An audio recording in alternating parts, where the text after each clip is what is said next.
Thanks for joining us for Beyond the Minute, where we take a deep dive into the weekly real estate numbers so you can better understand the current market and we can provide you the knowledge and insight you need to have the confidence to dominate this market and your next real estate transaction.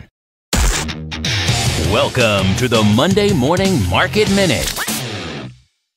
Single family inventory from South San Francisco to Redwood City right now is 219. That's up from 204 of last week and a new 2019 peak. Last year at this time, that number was 185 and it was the 2018 peak at that time. Very interesting. We had 57 homes come on the market. That's a large number. And only 31 homes go into contract. As you know, I like to see at least 40 week in and week out. Condominiums right now, 94 condominiums on the market. That's down from 102 of last week. We had 18 condominiums come on the market and 20 condominiums going to contract. Now that is a healthy number. So total from South San Francisco to Redwood City, single family homes and condominiums inventory is 313. And now your hosts with over 60 years of local Bay Area experience and hundreds of millions of dollars of closed real estate transactions, Timothy and Dan Gilmartin.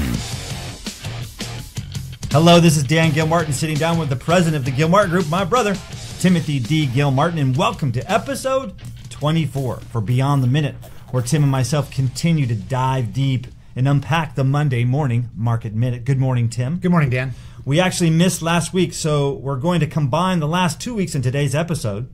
So if you were wondering where last week's show was, we apologize. Things got super busy here at the Gilmartin Group. Well, that's good news, by the way. Yeah. Well, here we are at the last week of June 2019. Last week of the first half.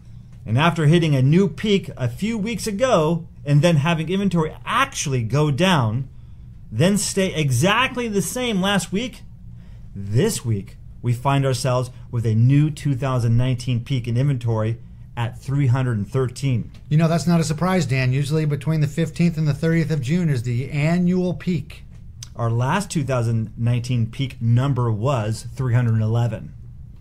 What's very interesting is last year at this time, as you stated, we hit a 2018 year-to-date peak, which goes to show, like you're saying, how closely the flow the flow tends to be predictable in terms of increase and decrease in inventory. You know, given that we've been tracking these numbers weekly for over 20 years, you do see this trend play out year after year. Only difference is the actual number of homes on the market. Exactly. We've seen this number as high as 600-700. Right now it's what, 313? Yes. 2 weeks ago, we had a whopping 48 single-family home sales, which is the second best sales week for 2019. That was a great week. Best number being 50, which that happened in the first week of April. Remember that week? Mm-hmm. That was a great week too. Last week we saw a drop. That number dropped to 31. Though some good news is we had 40 single-family homes go into contract, which is up from only 27 the week before. Didn't that speak to the conversation we had 2 weeks ago about what we thought would happen coming into that weekend with the low rates and the higher inventory? Mm-hmm. And 40 homes sold. Yeah. Wow, great. With a total of 79 single-family home sales in the last 2 weeks. So we had 79 homes in the last 2 weeks. That might as well be 40 a week, basically. You know, we find ourselves slightly above a 5-week market. We also had 78 single-family homes close escrow in the last 2 weeks. But those are the sales from back in May. Yeah. Right? So it's kind of to show you the sales are staying strong. We sold 79 in the last 2 weeks. We closed 78 in the last 2 weeks. We tend to sell and close about the same amount, 40 a week. Right. Week in and week out. So from those sales, the list price sales price ratio was 104, which is up slightly from the 103 we had in the previous weeks. Yeah. And the average days on market, 19.5. You know, those numbers are just, they change every week, but they're really the same numbers. You know, 19.5 and 15 are the same. It almost has to do with how efficient the agents are in reporting their sale. Mm-hmm. You know what I mean? I don't look at that. Right. I look at that 14 to 21 day time frame. The 2 to 3 week time frame is sort of the same time frame. Right. And the week before was 27, and again because we had some anomalies in Hillsborough, and those were the 150-day sales that closed actually finally. So we have that, a little bit of that going on there too. So Tim, after hearing all this and digesting the numbers for the last 2 weeks, what are you thinking? Well, the market seems to be holding its own. The rate drop, and still dropping, is surely fodder for purchasing. I was looking at my own refinance, for instance, Dan. I refinanced my property last year, my home last year, and if I were to go with today's rate, I'd be saving 15% on my monthly payment. Wow. By the way, I sent an email to my lender saying, what are we going to do about this? So I think these lower rates are going to help drive sales for the balance of the summer. I think, as is standard, humans being human, they come on the market in the summer. We also have people on vacation in the summer, which means the buying energy gets reduced a bit. That's why you're over 5 weeks at the moment, right? Mm-hmm. We're all got buying energy for the fall because people are out of town, and yet, we have more inventory. So it's going to be, well, as June, July, August, we get to the dog days of summer from, August 1st to August 30th, where sales tend to really slow down. People are coming back from vacation. Kids are going back to school. All of those things that are going on. We finished the summer out. Labor Day is our next big measuring day. Sure. Now, this week in the news, though, regarding interest rates, 50 basis points was there was a conversation of a pause on that, and the markets didn't have a very good day. Yeah, well, that's because the Fed was talking about dropping the rate, right? Which before, they've been talking about raising the rate for the last 2 years. So quite an unusual set of circumstances going on there. The reality is the rate that the Fed talks about is not the rate we're all dealing with. Right. The market sets the rate based on supply of funds versus demand for funds. And there's way more funds available right now than are being demanded. Because let's be true. If the demand was twice as high, then they could raise the price, couldn't they? Right. And if they raise the price, what's that mean? Higher interest rates. So the reality is supply and demand for money say we have more money on supply than we do on demand. That's why rates are dropping. Right. So I was just maybe thinking, though, although what you say, it's really the banks, supply and demand, it's really where the interest rates, what you buy is what you're going to get. It's the money flow. But when people maybe were seeing that and maybe hear the news and don't quite understand what you just said, but hear that kind of news, they think, this lowering in interest rate is going to stop. And if that's all, it's as far as they go in their thinking, they might cause them to act a little quicker because they want to get that lower interest rate today, which could cause a pop in sales. Well, I think as we predicted 2 weeks ago, I think the market currently is supported by the rate more than anything else. Yes. And inventory is up. So this is great news for buyers. I think we're in a good buying time. Buyers, if you've been trying to buy this year, for the next 30, 45 days, I think you've got a great chance to find a great home at a fair price with less competition. Yep. Time to get into that sold for what? What did that sell for? We're going to go, we're in San Mateo again. 322 North El Dorado Street. That's over in the Bowie Estates between El Camino and 101. This home on El Dorado had 4 bedrooms, 2.5 bathrooms, remodeled. Nice size home. Nice size home, 1,900 square feet, which is a big home for that neighborhood. Absolutely. On a 5,000 square foot lot, which is pretty common. Came on the market for $1,348,000 May 7th, and sold in 15 days for $1,700,000. What was the ask price? $1,348,000. So more than 20% over. Yes. Wow. For that neighborhood. On North El Dorado. North El Dorado, which is, yes, in between El Camino and 101, but even... it's actually, it's east of Delaware, so we're closer to San Mateo High. We're closer to the DMV area, right, which is... Transitioning, actually, that area has... Frankly, if you'd have bought in that neighborhood at the beginning of this cycle, you might be one of the biggest winners in the entire cycle right now. Absolutely. And, of course, that property's kind of proving that right there. We would have never believed near $2 million or $1.7 million down in that neighborhood. Never. 10 years ago. Absolutely not. Pretty amazing. And as, that is very close to the Oculus commute. Let's be real. Exactly. That's all part of 5,000 new jobs down there for Facebook and Burlingame and so on and so forth. Those are the people that can afford to buy these homes, that are buying these homes, that are changing these neighborhoods. That's easy walk to downtown San Mateo for restaurants and entertainment. Easy walk to the train station to get to the city or get south. I mean, it's got all the right dynamics for a great house. It just used to be considered a lesser neighborhood than it is today. Sure, absolutely. Let's move on. So the open house traffic last weekend and the last couple weekends were pretty good. Last weekend was the best weekend we've had in a month. We had good traffic last week. I was out in Pacifica, as a matter of fact, the most people I've had through the house yet. That's good news. Yes, and we had it for sale, as you might recall, at the end of the year last year, and we weren't getting that good of traffic, 3-4 families at a time.